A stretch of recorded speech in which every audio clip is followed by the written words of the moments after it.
We're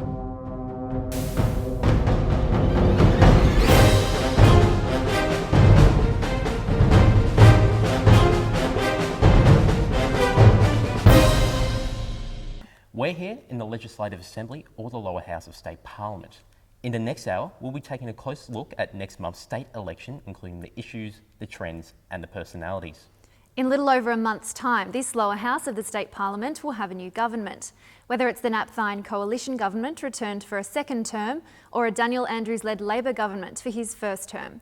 The polls have shown the Labor Party leading the coalition by a small margin. And if they are correct, Dennis Napthine's government could be the first single-term government in Victoria since 1955. But are the polls to be relied on? Joining us is Swinburne University's political scientist, Dr. Michael Leach. Michael, welcome. What do you make of the polls? Well, the ALP opposition seems to be ahead in the polls recently, but of course it's early days. The election's not till November, and often those numbers will tighten closer to the day, and certainly the Premier will be hoping for that.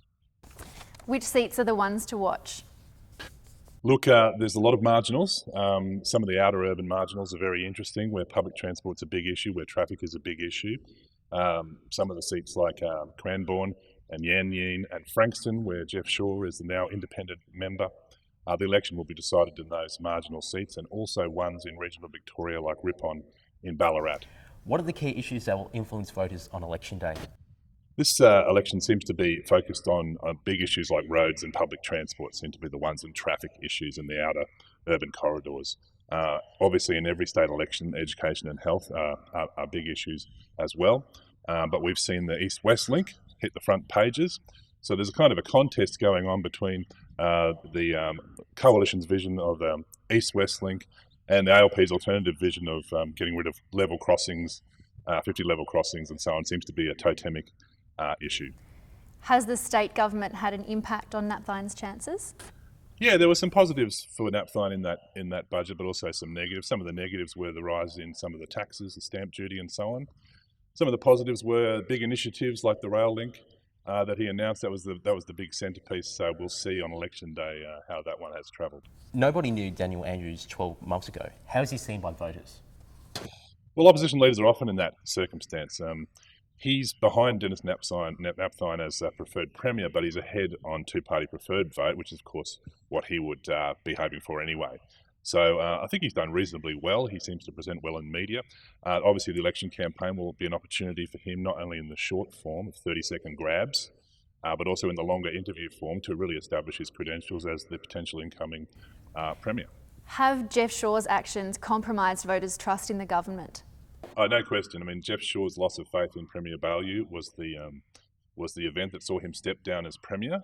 Now, for a first-term government, that's a big shock. So while we're all used to Dennis Napthine now, it's still be in voters' minds that they elected Premier Baillieu. So that was a big event in Victorian politics. Then the financial misconduct scandal that followed him personally distracted from the government's agenda, and they spent the best part of 6 months in a very difficult position in Parliament as he became an independent, and the numbers were level in the Parliament. And on occasion, Jeff Shaw has voted with the ALP against his former party. Now that clearly has detracted and been a massive distraction for the Napthine government. How significant is the signing of the East-West link contracts, including the kill clause ahead of the election?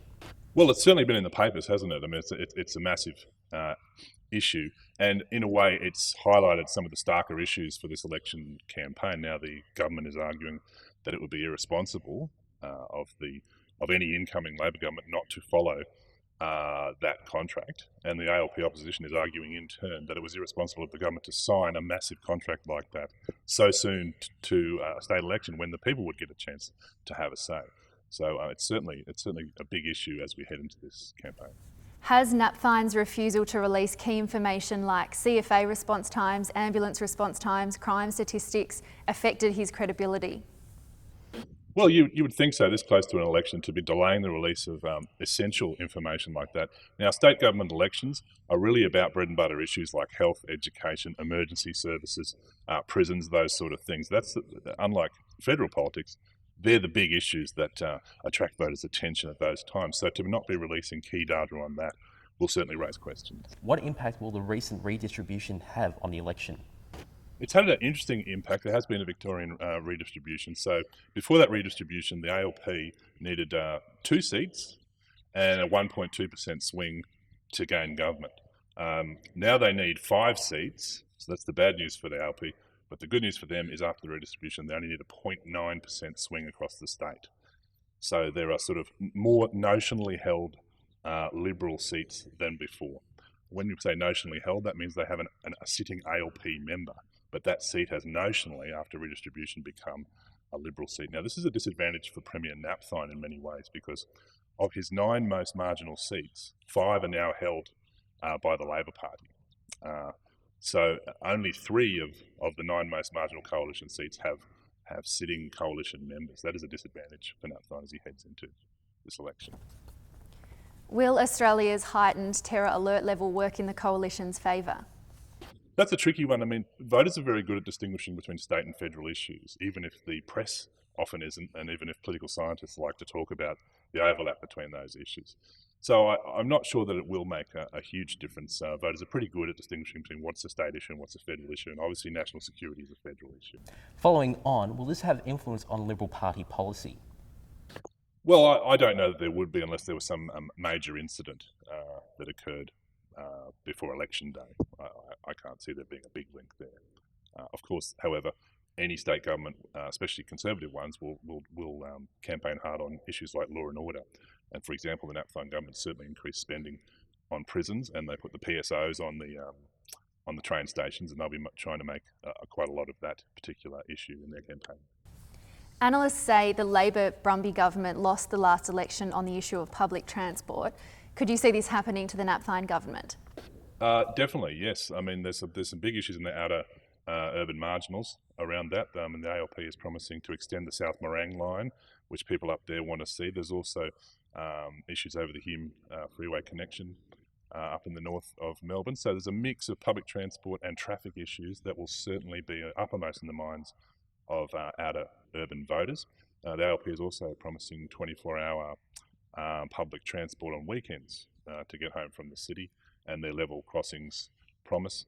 For their part, the Napthine government has already allocated money to the rail link to South Yarra from Spencer Street. So yeah, it's definitely a big issue. Swinburne University's political scientist Dr. Michael Leach, many thanks. Thank you. Dr. Leach will be back a little later in the program to talk about the impact of the Abbott government on Victorian voters.